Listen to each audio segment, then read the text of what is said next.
On a misty May afternoon in 1752, Colin Roy Campbell of Glen, known to many as the Red Fox, rode through the wood of Lettermore in the Scottish Highlands. The air was heavy with tension, for Campbell's name had become synonymous with suffering among the Stuarts of Appin.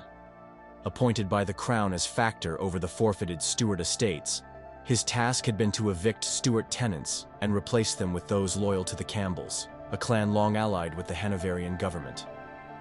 This act, seen as both a betrayal of clan heritage and a violation of the Highland principle of Dúchas, the inalienable right of clanspeople to their land, had earned him widespread hatred.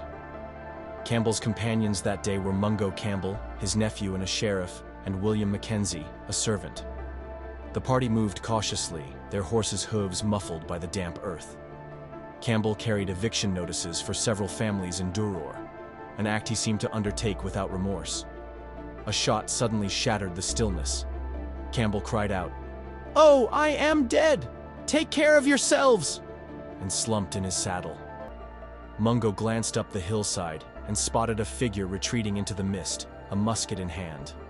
The Red Fox fell lifeless to the ground, 2 bullets having pierced his body, one clean, the other a wanderer, suggesting close-range fire.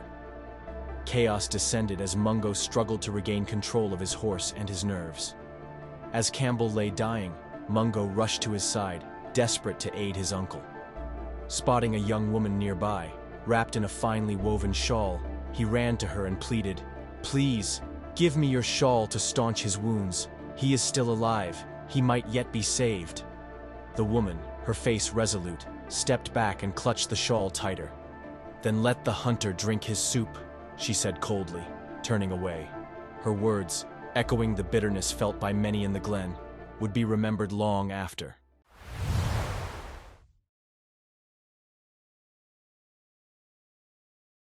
News of the assassination spread quickly, and suspicion immediately fell on the Stuarts. The chief suspect, Alan Breck Stewart, a fiery Jacobite with a known grudge against the Campbells, vanished into the wilderness. In his absence, the Crown arrested James Stewart of the Glens, a respected elder of the Stuart clan and de facto leader during the exile of his half-brother, Charles Stewart of Ardsheal. Though James was nowhere near Lettermore at the time of the murder, the authorities needed a scapegoat to make an example of Highland defiance. James was brought to trial in Inverary, a proceeding marked by glaring bias. The presiding judge, Archibald Campbell, the Duke of Argyll, was the Campbells' clan chief. Of the 15 jurors, 11 were Campbells.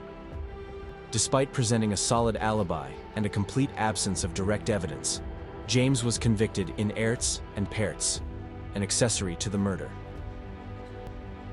On November 8, 1752, James was hanged on a specially constructed gibbet near Ballachulish.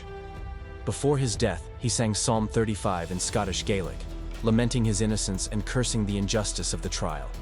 His body was left to hang for 18 months as a grim warning to other Highlanders. Over time, wind and rain reduced his remains to a skeletal frame held together by chains. The sight of the remains of James Stewart was too much for a local half-wit known as Daft McPhee. It is said he uprooted the gallows and threw it into Loch Linnhe, and that it then floated into Loch Edive before coming to rest further south near Bonawe. The wooden gibbet was used as a bridge across stream, and the bones of James of the Glen were carefully gathered and buried by none other than young Donald Stewart of Ballachulish.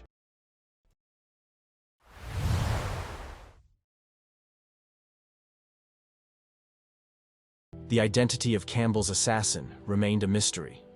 Local oral tradition, passed down through generations of Stuarts, tells of a conspiracy among 4 young tacksmen. According to these accounts, the best marksman among them, Donald Stewart of Ballachulish, fired the fatal shot. James Stewart, knowing the consequences, ordered the young man to remain silent, sacrificing himself to protect the clan. In the centuries that followed, speculation abounded. Some argued that Mungo Campbell himself had orchestrated the killing to inherit his uncle's position as a state factor. Others, like historian James Hunter, believed James Stewart had sanctioned the assassination to protect his people from mass evictions.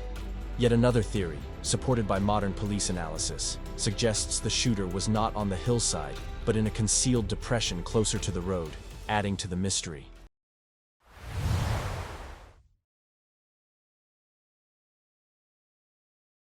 Despite the execution of James Stewart and the continued clearances, the Appin murder left an indelible mark on Highland culture.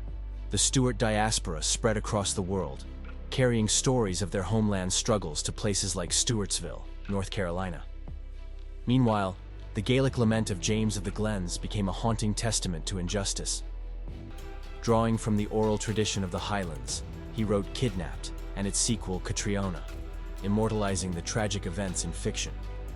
His works captured the spirit of a people caught between the remnants of their ancient way of life and the relentless march of modernity. The story of the Appin murder endures, a poignant reminder of the cost of loyalty and the price of resistance.